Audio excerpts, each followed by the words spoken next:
प्यारे भाई बहन, अगर आप सत्संग में इसलिए आ रहे हैं कि सत्संग में आने से आपकी सरकारी नौकरी लग जाएगी, या आपके बेटे की सरकारी नौकरी लग जाएगी, या आपके पति की सरकारी नौकरी लग जाएगी, तो आप इस गलतफहमी को दिमाग से बिल्कुल ही निकाल दीजिए।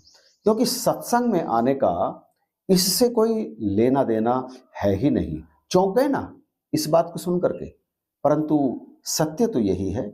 क्योंकि यदि सत्संग में आने से सरकारी नौकरी लगती, या सत्संग में आने से और किसी भी बिजनेस में जो भी आप करते हैं, चाहे खेती करते हो या जो भी करते हो अपने पेट को, अपने परिवार के पेट को पालने के लिए, और सत्संग में आने से यदि उसमें उत्तरोत्तर वृद्धि हो जाती, तो फिर सत्संग में आने वाले सभी लोगों को ये सौगात मिल गई होती। यानी सारे के सारे विद्यार्थियों की सरकारी नौकरी लग गई होती, वो सत्संग में आते तो, और जो दूसरे हैं जो दूसरा काम करते हैं उनके भी काम में उत्तरोत्तर वृद्धि हो गई होती सभी के, अगर सत्संग में आने से ऐसा होता। लेकिन मेरी इस बात को आप अन्यथा भी मत ले लेना कि आप सत्संग में आते हैं तो आपकी सरकारी नौकरी नहीं लगेगी, या आपके बिजनेस में वृद्धि नहीं होगी, या आप जो भी काम करते हैं उसमें तरक्की नहीं होगी। ऐसा भी बिल्कुल नहीं है, ये सब मिलता भी है। दरअसल जो सच्चे मन से सत्संग में आते हैं, महात्माओं का भरपूर आशीर्वाद जिन्हें प्राप्त होता है, और जो मेहनत भी खूब करते हैं, यानी तन मन पूरी तरह से उस कार्य में सफलता प्राप्त करने के लिए लगा देते हैं, पूरा फोकस उस पर भी रखते हैं, और नित्य निरंतर सत्संग में भी आते हैं, तो फिर सतगुरु की तरफ से उन्हें ये सौगात कैसे मिलती है? लुभाव में, अपने आप ही अनायास ही सतगुरु की तरफ से ये सौगातें उन्हें मिल जाया करती हैं। सत्संग में जाने का तो मुख्य उद्देश्य होता है आत्म शांति। आत्म यानी मैं, मेरी शांति, मेरे मन की शांति। मेरे मन में जो दिन रात उथल पुथल चलती रहती है, जो उतार चढ़ाव आते रहते हैं, जो सुख दुख का भंवर है, इसमें मैं जो लगातार डुबकियां लगाता रहता हूं, इससे उबर जाने के लिए मुझे सत्संग में जाना होता है। क्योंकि सत्संग में जाकर के मुझे पता चलता है मेरी असलियत का, कि दरअसल मैं हूं क्या, मैं कौन हूं? ईश्वर अंश जीव अविनाशी। मैं ईश्वर का अंश अविनाशी जीव हूं, और कैसा हूं? चेतन, अमल और सहज ही सुख की राशि हूं। परंतु बावजूद इसके मैं चेतन भी हूं, सहज सुख की राशि हूं, और अमैल हूं, यानी मेरे अंदर कोई गर्द है ही नहीं। बावजूद इसके इस संसारी भंवर में मुझे जो व्यथित करे रहता है, मुझे जो परेशान किए रहता है, वो दरअसल ईश्वर की माया है।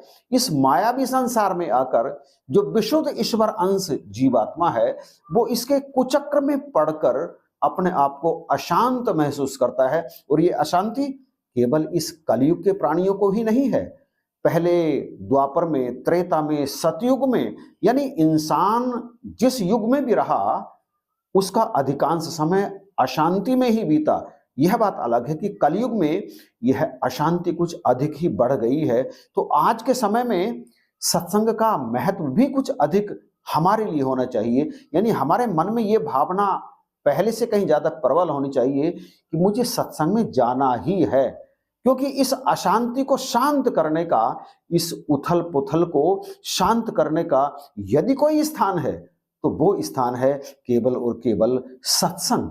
लेकिन यदि कोई व्यक्ति सत्संग में इस तरह की भावना लेकर के जाता है, यानी सत्संग में जाते हैं हम तो हमारी सरकारी नौकरी लग ही जाएगी, हमारे व्यापार में बढ़ोतरी हो ही जाएगी, या जो भी हम काम करते हैं उसमें हमें लाभ ही होगा, इस तरह की भावना लेकर के यदि जाते हैं, और जाते जाते यदि 1 साल 2 साल 3 साल निकल जाते हैं और वांछित परिणाम नहीं मिलता, यानी नौकरी नहीं लगती और बिजनेस में वृद्धि नहीं होती, व्यापार नहीं बढ़ता, तो फिर ऐसा लगने लगता है कि सत्संग में जाने का कोई लाभ ही नहीं हुआ।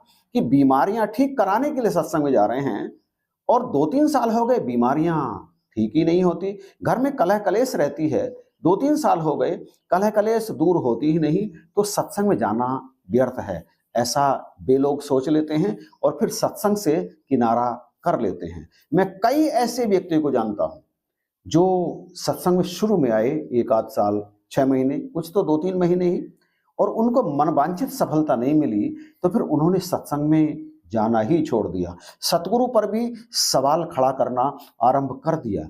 तो मैं यहाँ यह आपके चरणों में विनती रखना चाहता हूं कि सत्संग में आने का उद्देश्य नौकरी प्राप्त करना नहीं। हालांकि ये बात अलग है, जैसा कि पहले कहा, कि लुभाव में ये सब चीज मिल जाती है। आप साफ मन से, शांत मन की बात नहीं कर रहा हूं, क्योंकि शांत मन करने के लिए तो आप जाते ही सत्संग में हैं। मन को साफ रख करके, मन में किसी प्रकार की दुर्भावना ना रख करके जब सत्संग में जाते हैं, सतगुरु के बताए हुए आदेशों का पालन करते हैं, वो जो भी कहते हैं हम उन्हें अक्सर से अपने जीवन में उतारते हैं, सेवा में अपने मन को, तन को और धन को लगाते हैं और निरंतर सिमरन करते हैं, इस प्रभु परमात्मा में रहकर हम अपने शेष सारे कार्य करते हैं और ये महसूस किए रहते हैं कि चाहू और हमारे रामकार। जब ये महसूस होगा तो फिर जानकर या अनजाने में किसी भी प्रकार हमसे गलत कर्म होगा ही नहीं, और सतगुरु की आज्ञा हम अपने माथे पर रखेंगे तो फिर कोई भय नहीं रहेगा। क्योंकि कबीर साहब कहते हैं, गुरु को सर पर राखिए चलिए आज्ञा माही, कहे कबीर दास को 3 लोक भय नाही। गुरु की आज्ञा को अपने सर पर रख करके जब हम कार्य करेंगे पूर्ण निष्ठा के साथ, यहां ध्यान देने की बात है, हम जो भी कार्य कर रहे हैं, चाहे हम नौकरी के लिए प्रिपरेशन कर रहे हैं, तैयारियां कर रहे हैं, तो पूर्ण निष्ठा के साथ, पूरी ईमानदारी के साथ, पूरा समय देकर, बिजनेस में भी यदि हम सफलता प्राप्त करना चाहते हैं तो सतगुरु के सत्संग में जाकर वो सब करना जो अभी आपके चरणों में रखा गया। लेकिन मेहनत, कर्म, कर्म से जी नहीं चुराना, तन मन धन पूरी तरह से अपने उस काम में लगा देंगे तो निश्चित जानिए सफलता जरूर मिलेगी। नौकरी भी लगेगी और बिजनेस में भी वृद्धि होगी, फसल भी ठीक ठाक होगी। आप जो भी काम करते हैं उसमें निरंतर आप प्रगति करते चले जाएंगे, इस बात का ध्यान रखना जरूरी है। लेकिन यदि सत्संग में वही कामनाएं लेकर के जाएंगे तो एक दिन सत्संग छूट जाएगा, यह निश्चित ही जानिए। घर की बीमारियां दूर कराने के लिए सतगुरु का आशीर्वाद लेकर डॉक्टर के पास जाइए, डॉक्टर दवाई देगा, डॉक्टर परहेज बताएगा, आप उसे पूरी तरह से करिए, फिर आपकी बीमारियां, आपके घर की बीमारियां दूर होंगी। घर की कलह कलेश को दूर करने के लिए सत्संग में जाइए, सतगुरु का आशीर्वाद प्राप्त करिए और उस आशीर्वाद को अपने साथ घर लेकर के आइए और सबसे पहले उस आशीर्वाद को अपने ऊपर लागू करिए। यानी पहले खुद शांत रहिए और जब आप शांत रहना शुरू होंगे तो घर में धीरे धीरे अपने आप ही शांति आनी आरंभ हो जाएगी। नौकरी की तैयारी कर रहे हैं, सतगुरु का आशीर्वाद लेकर भरपूर मेहनत के साथ में तैयारी करिए, निश्चित ही एक दिन सफलता मिलेगी। जो भी आप काम करते हैं सतगुरु का आशीर्वाद लेकर, निरंकार को हाजिर नाजिर देखकर इसकी रजा में सारे काम करिए, तब निश्चित ही आपको सफलता मिलेगी। लेकिन प्रयास आपको ही करना पड़ेगा, प्रयास आपको ही, प्रयास से मतलब आपको काम करना पड़ेगा। इस संसार में परमात्मा ने सारे सुख के पदार्थ दिए हैं जो आपको सुख दे, लेकिन ये पदार्थ मिलते किसे हैं? ये मिलते उसी को हैं जो कर्म करने के लिए तैयार हैं। सकल पदार्थ हैं जग माही, कर्महीन नर पावत नहीं। जो कर्महीन है, जो काम नहीं करते, उन्हें ये पदार्थ प्राप्त नहीं होते।